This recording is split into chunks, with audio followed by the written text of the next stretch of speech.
하나님 아버지 감사드립니다. 하나님께서 이 땅에 많은 교회들을 살리고 세우기 위해 기이 사용하셨던 안금남 목사님 사역하셨던 이 귀한 교회, 또 우리 문재하 목사님 심호하시는 우리 귀한 교회, 하늘의 뜻에 순종하고 순복하며 살아가는 귀한 재직들이 헌신하는 이 교회에서 주의 말씀을 전하게 하여 주시니 참으로 감사드립니다. 하나님 아버지, 순천에 오늘 바람이 많이 불었습니다. 성령의 바람도 불게 하여 주옵소서. 우리의 심령 속에서 우리 하나님을 향한 마음이 열리게 하여 주시되 주의 말씀의 바람이 불게 하여 주옵소서. 교회 주변에 많은 흙먼지가 날리고 있습니다. 주여, 사탄의 세력이 다 이와 같이 티끌이 떨어져 버린 것 같이 사라지게 하여 주시옵소서. 아버지 하나님, 이 땅 곳곳에 살아계신 하나님의 생명의 씨앗이 심어지게 하여 주시옵소서. 우리가 4월 7일 이날을 목표로 하며 많은 영혼들을 초대하고자 합니다. 주여, 우리가 뿌리는 곳곳에 주님께서 함께하여 주옵소서. 비와 눈이 하늘에서 내려서 거저 돌아가지 아니하고 땅에서 뿌리는 자에게 생명을 주고 거두는 자에게 양식을 주고 종자를 주었던 것 같은 놀라운 축복이 임하게 하여 주시옵소서. 우리 주 예수 그리스도의 이름으로 기도드립니다. 아멘. 할렐루야, 반갑습니다. 네, 오늘 이렇게 귀한 순천에 와서 제가 순천 하면은 늘 좋은 기억이 있었습니다. 서울은 꽁꽁 얼었는데 순천에 내려올 때 되면은 봄이 벌써 다 와서 꽃이 피고 이런 모습을 보면서 잔뜩 기대를 하고 혹시나 몰라서 코트는 차 속에다 넣고 왔는데 세상에 서울보다 더 추운 바람이 불어서 깜짝 놀랐습니다. 와, 순천에 바람이 너무 많이 부는구나. 목이 좀 쉬었습니다, 제가. 그래서 걱정을 했는데 하나님께서 그런 생각을 저에게 주시더라고요. 순천에 바람이 부는 것은 성령님의 바람이 우리 서로 사랑하는 교회에 계속 불도록 하기 위해서 보여주시는 것이 아닌가, 그런 생각이 들었습니다. 네, 우리 서로 사랑하는 교회에 놀라운 성령의 바람이 부시길 바랍니다. 네, 제가 시를 하나 읽고 말씀을 전하도록 하겠습니다. 박은율이라고 하는 시인이 쓴 부엌 칸타타, 이런 제목입니다.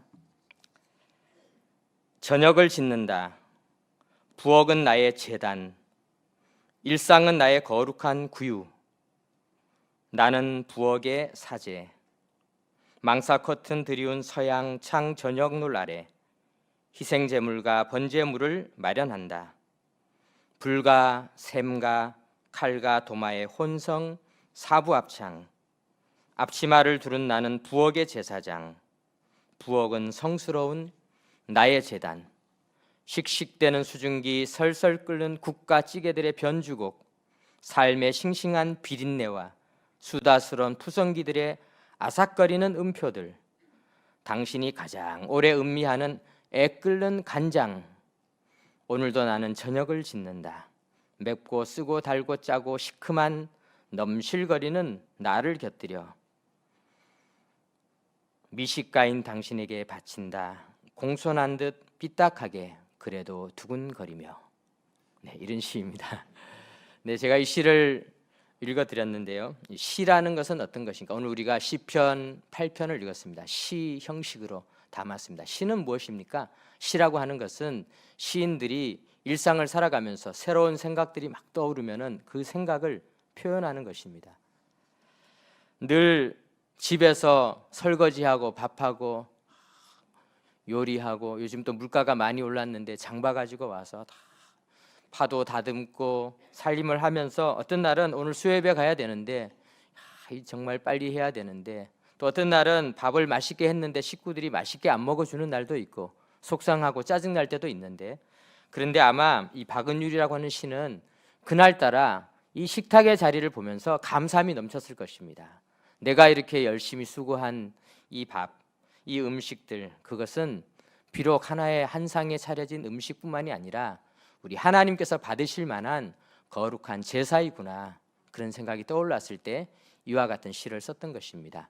오늘 우리가 다윗의 시도 읽었습니다. 다윗은 이 시를 언제 썼을까? 시편 8편 표제어에 보면은 시를 쓴 시기는 나와 있지 않습니다. 7편에 보면은 7편을 썼을 때는 다윗의 시가yon 이렇게 위에 써 있고, 베냐민의 구시의 말에 따라 여호와께 드린 노래, 이렇게 표제어가 언제 쓴 시인지 밝혀져 있지만은 이상하게 8편에는 언제 쓴 시인지는 밝혀지지 않은 채 다윗의 시 인도자를 따라 깃딧에 맞춘 노래 이렇게 음악 용어만 기록되어져 있는데 이 깃딧이라고 하는 단어는 기쁨 이런 뜻을 가지고 있습니다. 그러나 우리가 이 시를 보면서 추측해 볼 수 있는 것이 있습니다. 오늘 본문 3절을 한번 보겠습니다. 3절에 보면 이렇게 기록되어 있습니다.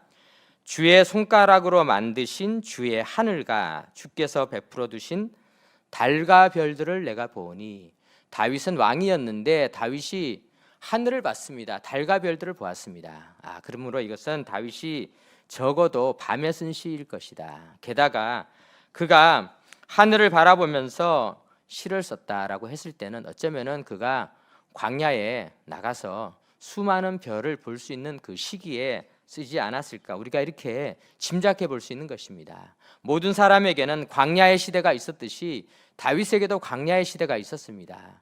하늘의 별만 바라보고 달만 바라보며 살아야 하는 안타까운 시대가 있었습니다. 아마 이곳에 나와 계신 우리 서로 사랑하는 교회 재직 여러분들도 광야의 시대를 사시는 분들도 있고, 또 어쩌면은 이제는 조금 안정된 시기를 살아가시는 분들도 있고, 또 어쩌면은 하나님께서 더 큰 축복을 주시려고 광야로 내모는 그런 시기를 살아가야 할 수도 있는 그런 상황임을 우리가 생각할 때 우리가 다윗의 광야 시기를 한번 생각해 볼 수 있는 것입니다. 다윗은 왕이었지만은 왕이 되기 이전에 고생을 많이 했습니다. 형들은 아버지의 부름을 받아서 가서 좋은 면접을 봤는데 대기업 면접이 아니라 왕이 되는 면접을 보고 있을 때 다윗은 광야에서 양들을 치고 있었습니다. 목동이었습니다. 기회가 박탈됐습니다. 공정한 사회가 아니었죠. 누구는 대기업에 면접 보는데 누구는 면접 볼 기회도 없어도 속상할 텐데, 누구는 왕이 될 면접을 보고 있는데 같은 집에서 태어났는데 다윗은 막내라는 이유로 인해서 면접 볼 자격조차 없이 형들을 대신해서 양을 치고 있어야 되는 그런 안타까운 시절이 있었습니다. 뿐만 아니라 사울 왕에게 쫓겨서 광야길을 헤매면서 엔게디 숲을 다니면서 십항무지를 다니면서 광야길 이 길 저 길을 쫓겨다니면서 살아가야 했던 그런 시기가 있었습니다. 그러나 그 시기에 아마 다윗이 이 시를 쓰지 않았을까 생각해 볼 수 있는 것입니다. 사랑하는 성도 여러분, 우리에게 어려움이 닥칠 때 우리 하나님에게 이 시기를 잘 볼 수 있는 지혜를 주십시오. 하나님 지혜를 주십시오. 하나님께서는요, 그 시기를 볼 수 있는 지혜를 주시는데 그 지혜를 가지게 되면은 그 시기가 아름다운 시로 바뀌게 됩니다. 멋진 시로 바뀌게 돼요. 부엌에서 정말 속상할 것 같은 그 시기, 내가 부엌에서 일하고 있는 그 시기도 박은율이라고 하는 시인이 하나님을 만나고 난다면은 멋진 시가 되어서 시가 되었던 것처럼 다윗이 광야의 시기도 멋진 시로 바뀌었다는 사실을 우리가 생각해 보면서 우리도 이 시기를 살아갈 때 멋진 시가 되고 아름다운 시가 되는 그런 삶이 되었으면 참 좋겠다는 생각을 하게 됩니다. 우리가 또 한편으로 이 시는 언제 지어졌을까 생각해 보면요, 본문 2절에 이렇게 기록하고 있습니다. 주의 대적으로 말미암아 어린아이들과 젖먹이들의 입으로 권능을 세우시며 이런 원수들과 보복자들을 잠잠하게 하려 하심이니라. 거기 보면은 단어들이 우리가 별로 거론하고 싶지 않은 단어들이 나오고 있습니다. 거기 보면은 대적이라는 말이 나옵니다. 대적은 우리를 향해서 공격하는 자입니다. 또 거기에 보면은 원수라는 말이 나오고 있습니다. 보복자라는 말이 나오고 있습니다. 참 무서운 말이죠. 우리가 이 세상을 살아가면서 삶의 질을 가장 떨어뜨리는 것이 원수가 생기고 보복자가 생기고 대적자가 생기면은 우리 인생이 송두리째 다 망가져 버리는 것입니다. 고통스럽습니다. 다윗도 그런 시기를 겪었습니다. 다윗은요, 사실은 어떻게 보면은 그의 인생이 그런 대기업도 아니고 왕이 될 수 있는 거대한 자리에 초청받지 못했지만 하나님의 은혜로 마침내 하나님이 사무엘에게 막내도 데리고 오라는 말을 듣고 급히 불려와서는 기름 부음을 받고 왕이 될 것이라고 드디어 왕이 될 수 있는 기회가 주어졌습니다. 그렇지만 왕이 바로 되지는 못했습니다. 오히려 그는 왕이 되기는커녕 쫓겨나서 사울 왕에게 쫓기는 신세가 되어서 고통의 시간을 보냈던 것입니다. 그런 다윗에게 사울은 무시무시한 대적이었습니다. 다윗을 죽이기 위해서 온 나라 군대를 풀어서 다윗을 잡으려고 하는 어려운 시기를 보내야 했습니다. 그런 시기를 거치면서 오늘 본문 4절에 보면은 다윗이 또 이 시를 언제 썼을까 배경을 생각해 볼 수 있는 단어가 또 있는데요. 4절에 보니까 사람이 무엇이기에 주께서 그를 생각하시며 인자가 무엇이기에 주께서 그를 돌보시나이까 이렇게 기록하고 있습니다. 여기 보면은 사람이 도대체 무엇입니까? 사람이라고 하는 존재가요, 이 세상에서 어떻게 보면은 참 독특한 존재입니다. 사람만큼 좋은 존재가 없고요, 사람만큼 무서운 존재가 없습니다. 여러분, 사람이 두려워지는 시기도 있습니다. 다윗이 그랬잖아요. 다윗이 골리앗을 물리치러 갈 때는 사울 왕은 다윗을 보면서 대견하다고 자기의 갑옷을 벗어서 줬습니다. 여러분, 갑옷을 벗어준다는 것은 자기의 목숨을 주는 것과 같이 사랑하고 격려하는 것입니다. 왕이 갑옷을 벗어줬습니다. 그리고 나서 다윗이 골리앗을 물리치고 난 다음에는 자기 딸을 아내로 삼았습니다. 즉 다윗을 사위로 받아준 것입니다. 사위가 되게 했습니다. 뿐만 아닙니다. 자기의 사랑하는 아들 요나단을 다윗의 가장 친한 친구가 되게도 했습니다. 그리고 다윗은 사울의 침상에서 수금을 연주하기도 했습니다. 얼마나 대단한 관계입니까? 정말 좋은 아버지와 같은 역할을 해 주었는데 어느 날 사울 왕은 돌변하기 시작했습니다. 다윗을 향한 그 사랑이 바뀌었습니다. 그리고는 창을 들어서 다윗을 향하여 던졌습니다. 다윗은 이제 내 목숨이 위험하게 되었구나. 그리고는 사울 왕을 피해서 도망하게 되었습니다. 이 세상에서 가장 아픈 사람으로부터 받는 배신의 아픔, 고통을 다윗은 겪었습니다. 그리고 난 다음 다윗은 도대체 사람이란 무엇입니까? 사람은 무엇입니까? 이런 고민을 하게 된 것입니다. 오늘 우리들도 이런 고민을 할 때가 있습니다. 도대체 사람이란 무엇인가? 사람이란 무엇인가? 여러분, 주의 일을 하는 사람들도 제가 이제 목회 상담이라는 것을 공부를 했는데 목회 상담을 공부하면서 깜짝 놀란 것은 뭐냐면요, 교회는 서로 사랑하는 교회는 아닐 거예요. 여기는 서로 사랑하니까. 서로 사랑하는 교회는 그런 일이 없는데 다른 교회들에 가면은 교회 안에서도 상처를 많이 받습니다. 재직들끼리도 상처를 받습니다. 목사님도 상처를 받고 장로님도 상처를 받고 교인들도 상처를 받습니다. 상처가 많이 생기게 됩니다. 사람이 도대체 무엇인가? 사람을 두려워하게 됩니다. 이것이 어떻게 보면은 교회만 일어나는 일도 아니고 가정에서도 일어납니다. 사람이 두려워지는 것입니다. 도대체 사람이란 어떤 존재인가? 우리는 그런 생각을 할 때가 있습니다. 다윗이 이 시를 썼을 때가 바로 그런 때였어요. 사람이 도대체 뭔가? 그런데 여러분, 딴 사람만 그런 게 아니라 사람이란 다 이상한 존재입니다. 다윗은 딴 사람이 도대체 왜 그럴까? 사울 왕은 왜 사람이 되어서 저런 행동을 할 수가 있을까?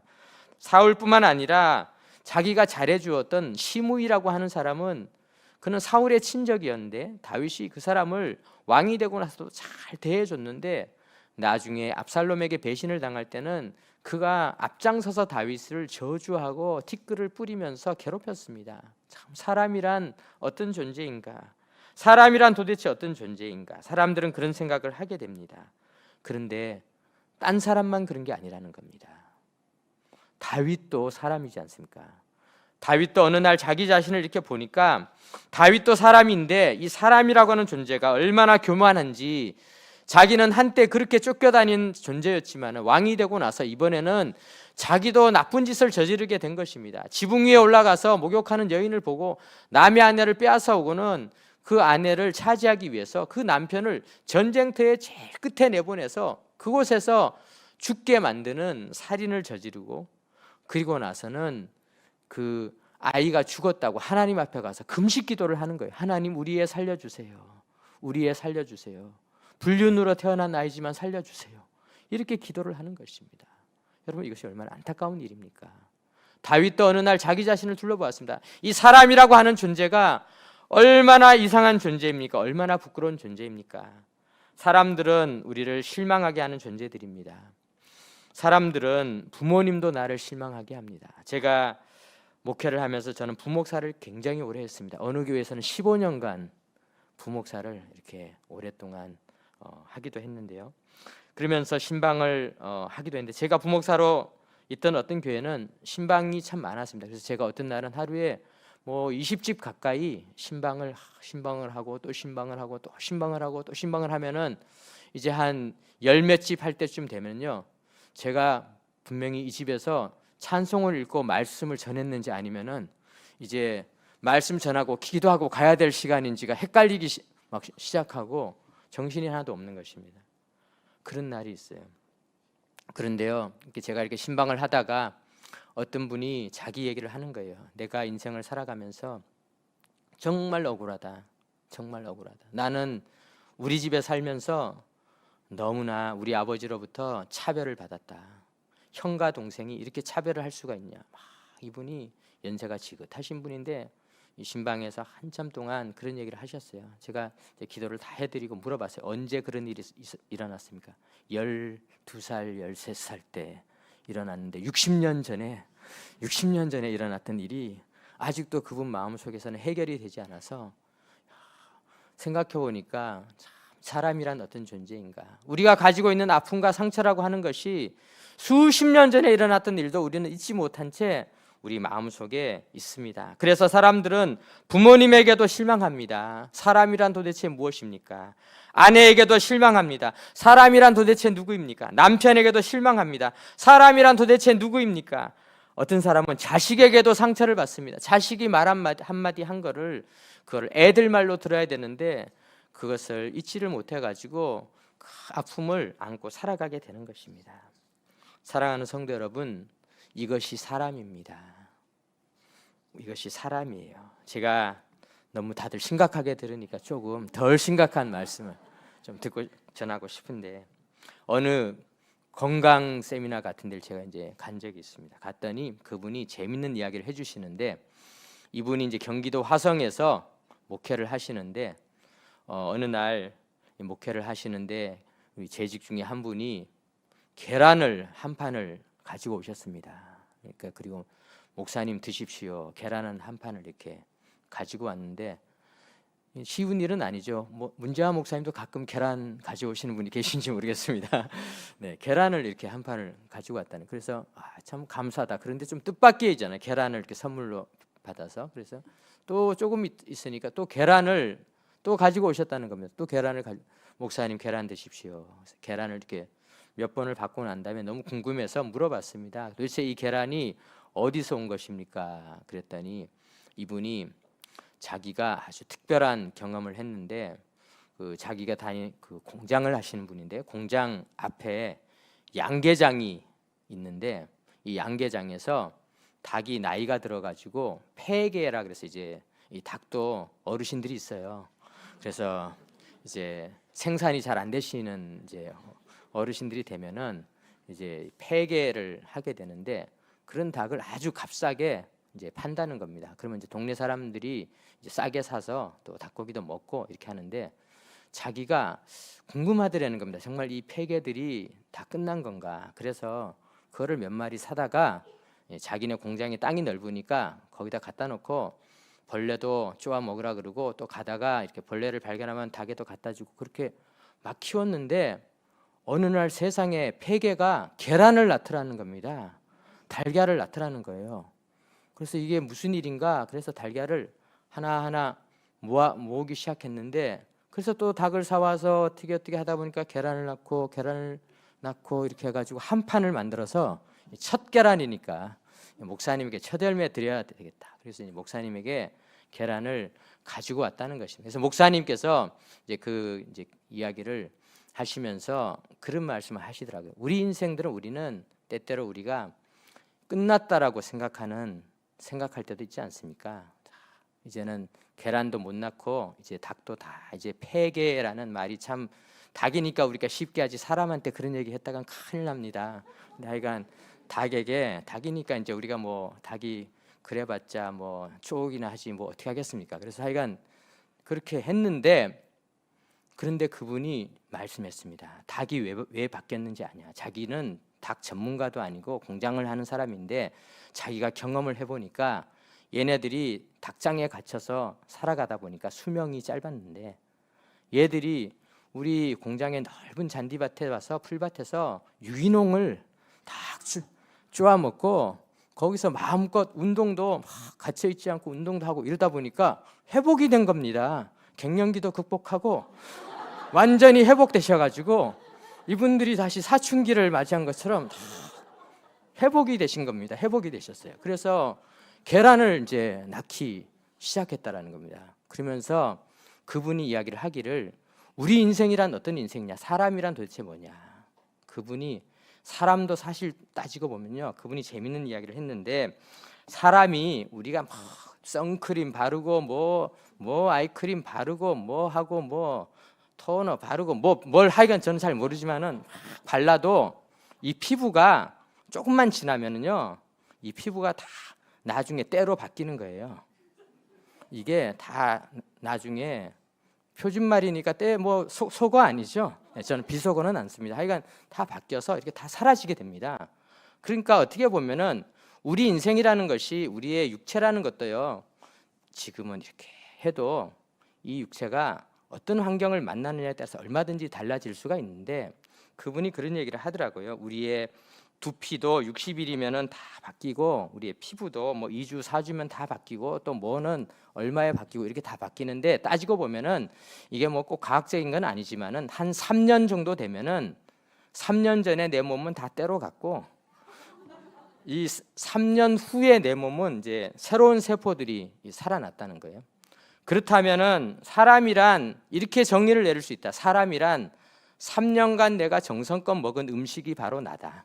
3년 전에 먹었던 음식이 나다. 그런데 이거를 역설적으로 이야기하면 우리가 이렇게 볼 수 있습니다. 우리가 아무리 피부가 나쁘고 뭐 그러신 분들도 3년만 잘 관리하면은 피부 미인이 될 수 있습니다. 몸이 아픈 분도 3년만 우리가 정말 잘하면은 폐계가 계란을 낳듯이 우리 인생이 달라질 수가 있다는 거예요. 우리 육체가 그렇다는 겁니다. 하나님이 그렇게 만들어 놓으셨다는 겁니다. 3년 전에 내가 먹었던 음식들이 나를 형성하듯이 3년간이 달라진다. 제가 그 말씀을 듣고 저는 이제 목회 상담을 하는 사람이니까 그 얘기를 곰곰이 생각하고 바로 적용을 내렸습니다. 어떻게 내렸느냐? 이 심리학자 중에 프로이드라고 하는 사람은 우리가 3년간 처음 맺었던 관계가 우리 인생을 다 뭐 열등감부터 시작해서 다 우리 인생을 만들어내는데 그렇다면 우리가 3년만 새로운 관계를 맺으면 우리 인생이 달라질 수 있다는 것입니다. 3년만 우리가 다시 새로운 관계들을 맺는다면은 그렇다면은 우리의 인격은 무엇입니까? 인격이라는 것이 무엇입니까? 우리의 인격이 사실은 결정을 잘 내리는 것 아니겠습니까? 바른 결정을 내리는 거 아니겠습니까? 밥 사줄 때 잘 사주고 또 얻어먹을 때 맛있게 얻어먹어주고 이런 거 결정을 잘 내려주는 거 아닙니까? 애들이 힘들 때는 격려해주고 또 잘못 나갈 때는 꾸짖어주고 그런 결정들을 잘해야 되는 것 아니겠습니까? 그렇다면은 우리가 아무리 인격이 안 좋은 사람이었다 할지라도 3년만 똑바로 결정을 내리면은 우리는 달라질 수 있다는 것입니다. 그런데 그것을 영적으로 이제 우리는 오늘 우리가 예배드리러 왔으니까 이거는 뭐 지나갔다고 치고 영적으로 우리는 어떤 존재인가? 영적으로 우리는 하나님과 관계를 맺는 게 영성 아니겠습니까? 그렇다면 우리가 3년만 제대로 하나님을 맺으면 최고의 신앙인이 될 줄 믿으시기 바랍니다. 여러분, 우리는 다 가능성이 있습니다. 3년간 우리가 말씀을 제대로 먹고 묵상을 하면은 우리의 인생이 계란을 쑥쑥쑥쑥 낳는 인생이 될 줄로 믿으시기 바랍니다. 생명을 쑥쑥쑥쑥 낳아서 많은 영혼들을 구원할 수 있는 사람이 된다는 것이 바로 우리가 이 속에서 발견할 수 있는 진리가 아니겠습니까? 다윗은 생각했습니다. 사람이 도대체 무엇입니까? 사람이란 도대체 어떤 존재입니까? 사람은 무엇입니까? 다윗이 오늘 그 질문에 대해서 스스로 답을 하고 있습니다. 사람, 에노시라는 히브리어 단어는 참 약한 존재라는 뜻을 가지고 있습니다. 사람은 약해요. 정말 약합니다. 지금은 우리가 이렇게 자신감 있게 살아가는 것 같지만은 똑같은 사람으로부터 몇 마디만 잘못됐다는 이야기를 듣고 나면 우리는 다 금방 기가 죽어서 약해지는 존재입니다. 우리는 그런 존재들입니다. 다윗이 하나님 앞에서 기름 부음을 받고 내 마음에 합한 사람이다 칭찬받은 줄 알았지만은 금방 지어서는 안 될 죄를, 밧세바를 범하는 죄를 짓는 것이, 그것이 사람입니다. 우리 누구도 하나님 앞에서 우리는 대단한 존재라고 생각할 수가 없는 것이 바로 사람이라고 하는 연약한 존재인 것입니다. 그러므로 우리가 사람을 사람의 생각으로 바라보지 말고 하나님의 생각으로 바라봐야 되는 것입니다. 하나님은 도대체 사람을 어떻게 생각하고 계신가? 사람이 사람을 생각하는 방법이 있지만은 하나님은 도대체, 하나님께서는 사람을 무엇으로 바라보고 계시는가? 오늘 본문 2절에 이렇게 기록하고 있잖아요. 주의 대적으로 말미암아 어린아이들과 젖먹이들의 입으로 권능을 세우시며 이는 원수들과 보복자들을 잠잠하게 하려 하심이니라. 하나님의 손에 들리면은 어린아이들과 젖먹이들이 권능을 드러내버린다는 것입니다. 그것이 하나님이 하시는 일이라는 것이죠. 우리 하나님은 그런 분이십니다. 우리 하나님은요, 약하고 연약한 자들을 하나님이 잡으시면은 능력자로 바꾸시는 거예요. 하나님께서는 오늘도 우리를 그렇게 바꾸기를 원하십니다. 오늘 우리가 결심을 하면은 3년 후에 우리는 권능자로 바뀔 줄 믿으시기 바랍니다. 하나님이 우리를 잡아주시면은 3년 후에 우리는 달라지게 되어 있는 것입니다. 우리의 육체가 달라질 것이고, 우리의 인격이 달라질 것이고, 우리의 관계가 달라질 것이고, 우리의 삶이 달라질 것이고, 우리의 영성이 달라질 것이고, 우리를 대적했던 원수들을 우리가 이길 수 있는 능력을 가지게 되는 것입니다. 우리 문재환 목사님께서 플로리다 주에서 오신 걸로 이렇게 알고 있는데 맞죠? 네, 거기 저도 문재환 목사님 계실 때 미국에 아주 잠깐 2년간 살고 있었습니다. 그때 재밌는 그 플로리다와 관련된 그 재밌는 기사를 읽은 적이 있는데요. 그 기사 내용이 뭐냐면은 이 플로리다는 악어가 있습니다. 악어. 악어라는 동물이 사실 사람들은 참 두려워하는 동물인데, 근데 그때 재밌는 기사가 어떤 기사가 있었냐면은 악어가 이제 수영장에, 미국엔 집에 수영장이 있는 집이 꽤 있어요. 그래서 수영장이 있는데 아이들 생일 잔치가 되면은 아이들이 와서 수영장에서 이제 생일 파티를 하는데, 그 생일 파티 하는데 악어가 같이 수영을 해요. 악어가. 이상하죠? 네, 다들 지금 악어 입을 하고 이상하구나. 뭔가 이상하구나, 이거. 뭐가 잘못됐구나.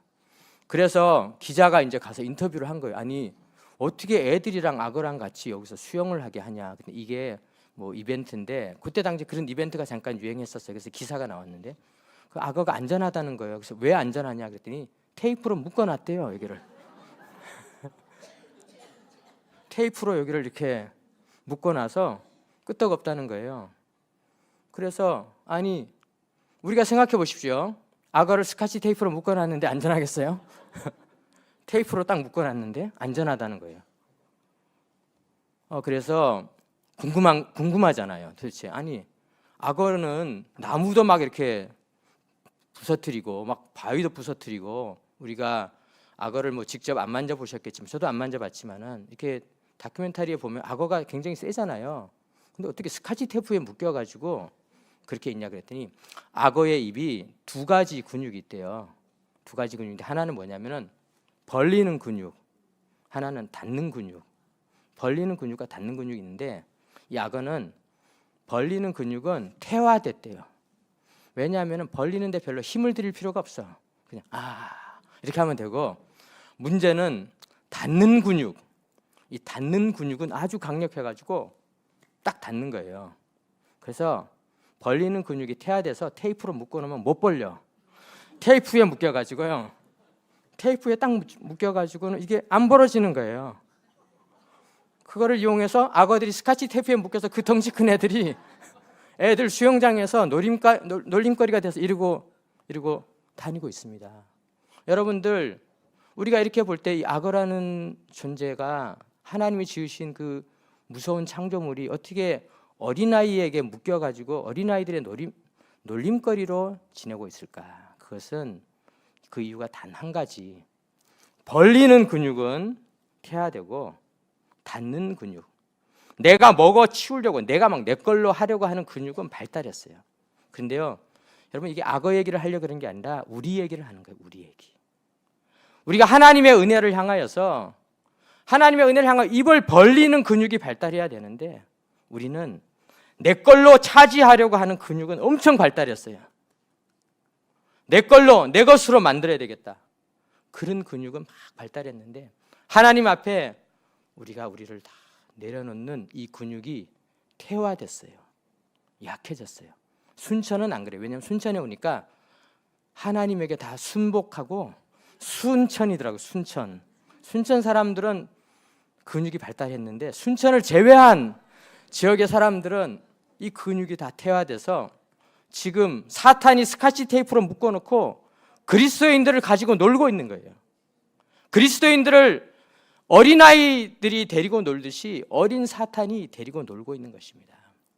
사랑하는 성도 여러분, 우리 서로 사랑하는 교회는 순천에 있지 않습니까? 순천. 하나님에게 순종하는 근육이 아주 발달하시기 바랍니다. 그래서 사탄이 우리를 스카치 테이프로 묶어놓고 우리를 데리고 노는 것이 아니라 우리가 하나님의 은혜를 받을 수 있는 벌리는 근육, 내 입을 넓게 열라. 우리 하나님 앞에 우리 입술을 벌리는 근육이 발달하는 교회가 되시기 바랍니다. 오늘 우리의 원수들과 보복자들이 우리를 얼마나 우습게 보는지 모릅니다. 주님의 몸된 교회를 굉장히 우습게 보고 있는 것입니다. 성도들을 무시하고 있는 것입니다.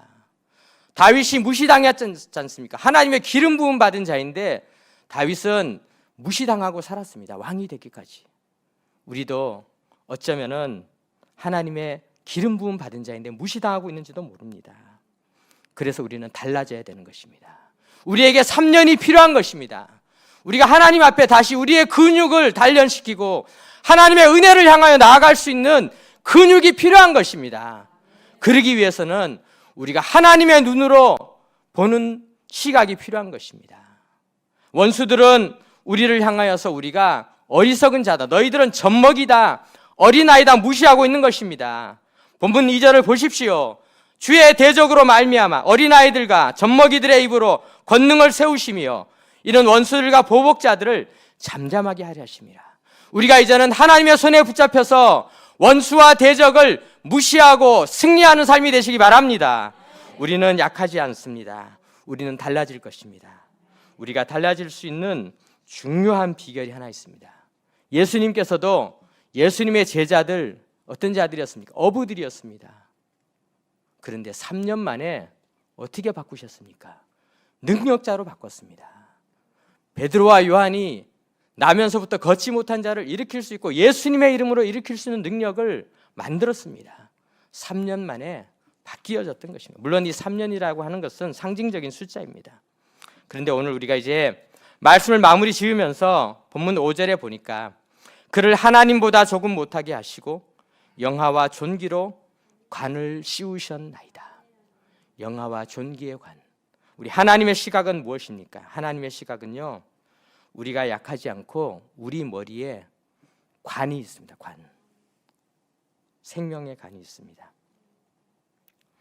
우리가 사람을 볼 때도 우리 하나님은 우리가 우리의 관과 우리 이웃에게 있는 생명의 관을 보기를 원하고 있습니다. 영어로 리스펙트라는 말, 존경하다라는 말은 다시 보다라는 뜻입니다. 영어로 understand, 이해라는 말은 밑에서 보다라는, 밑에 서 있다라는 뜻이 있습니다. 우리가 다시 다른 관점으로 바라보게 되면은 다윗은 지금 광야길을 쫓기면서 하늘의 해와 달과 별을 보면서 하나님을 찬양하는 것 이외에 할 수도 없는 쫓겨다니는 신세였지만은 그는 알게 되었습니다. 사람이라고 하는 것은 하나님께서 관을, 보이지 않는 관을 씌워 놓으셨습니다. 주님, 저는 왕이 될 관을 쓰고 있는 자입니다. 알게 되었습니다. 그러니까 더 이상 이제는 광야 생활이 힘들거나 두렵지 않았습니다. 그런데 나 자신만 그런 것이 아니라요, 내가 달라지고 나면은 세상이 달라지게 됩니다. 박은율 시인이 달라지고 나니까 그가 부엌에서 된장찌개를 끓이기 위해서 하는 모든 일들이 하나님에게 예배 올려드리는 예배처럼 여겨졌듯이 우리의 인생이 달라지게 되는 것입니다. 야곱이 달라지고 나니까 에서를 보면서 형님의 얼굴을 본즉 하나님의 얼굴을 본 것과 같습니다. 하나님이 계신 것과 같습니다. 달라지게 보는 것입니다. 우리가 이 사순절 기간을 보내면서 우리 이웃들에게서 우리가 그것을 볼 필요가 있습니다. 예수님은 그것을 보셨어요. 예수님께서는 이 땅에 오셔서 우리 한 영혼들이 얼마나 많은 죄를 지었습니까? 이 자리에 우리가 예배를 드리고 있지만 우리는 다 죄인들이었습니다. 우리 하나님 앞에 정말 부끄러운 자들이었습니다. 그런데 예수님은 우리의 그 부끄러운 죄를 바라보신 것이 아니라 우리 머리 위에 생명이 있음을 보았습니다. 생명의 간이 있음을 보았습니다. 그래서 주님께서는 우리를 위하여 기꺼이 십자가를 지시기로 작정하시고 그리고 그 십자가를 마침내 지셨습니다. 그리고 우리를 구원하여 주셨던 것입니다. 주님은 지금은 죄인이지만은 우리의 간을 보셨던 것입니다. 주님은 우리를 그렇게 보셨습니다. 우리가 전도를 하고 이제 사람들을 초청할 때 우리가 보아야 할 사람들이 그 사람들입니다. 그 사람들은 나를 힘들게 했던 사람들이고 괴롭게 했던 사람들일 수도 있습니다. 나를 아프게 했던 사람일 수도 있습니다. 상처를 주었던 사람일 수도 있습니다. 좋은 관계였던 사람일 수도 있습니다. 그 어떤 사람이든지 간에 그들의 머리에는 생명의 관이 있어요. 생명의 관. 그것을 보시기 바랍니다.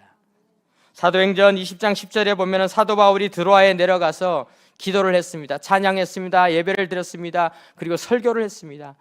뜨거운 집회였습니다. 집회 시간이 길어졌습니다. 시간이 많이 갔습니다.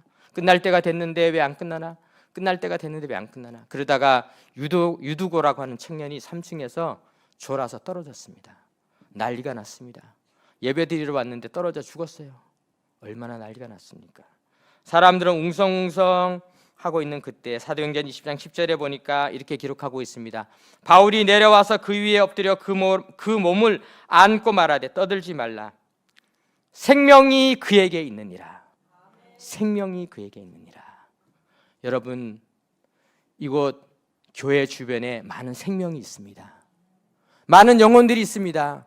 미장원 원장님에게도 구원받아야 할 생명이 있습니다.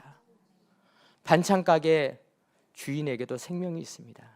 오늘 교회에 수많은 먼지를 뿌려주신 굴삭기 기사님에게도 생명이 있습니다. 생명이 있습니다. 생명을 보아야 되는 것입니다. 주여 우리에게 생명을 보게 하여 주시옵소서. 우리가 생명을 봐서 그 생명을 일으키게 하여 주시옵소서. 그것이 우리의 기도가 되어야 되는 것입니다. 우리 다 같이 눈을 감고 우리 하나님 앞에 그렇게 한번 기도해 보겠습니다. 하나님 아버지, 우리에게 생명을 보게 하여 주시옵소서. 아버지, 생명을 보게 하여 주시옵소서. 생명을 보게 하여 주시옵소서. 우리 하나님 앞에 우리 주변에 우리가 만났던 이웃들을 한번 생각하면서 우리의 생명을, 우리가 그 생명을 살리게 하여 주시옵소서. 생명을 보게 하여 주옵소서. 우리가 나만 은혜 받으려고 악어처럼 입을 꽉꽉 닫고 주의 은혜를 달라라고 외쳤지만 우리가 입을 벌리고 하나님의 은혜를 향하여서 우리를 내려놓고 순복하고 생명을 향하여 달려가지 않았습니다. 아버지 하나님, 이제 우리가 생명을 향하여 달려가게 하여 주시옵소서. 이제 우리가 다 같이 하나님 앞에 주여 세 번 부르고 함께 기도하는 시간 갖도록 하겠습니다.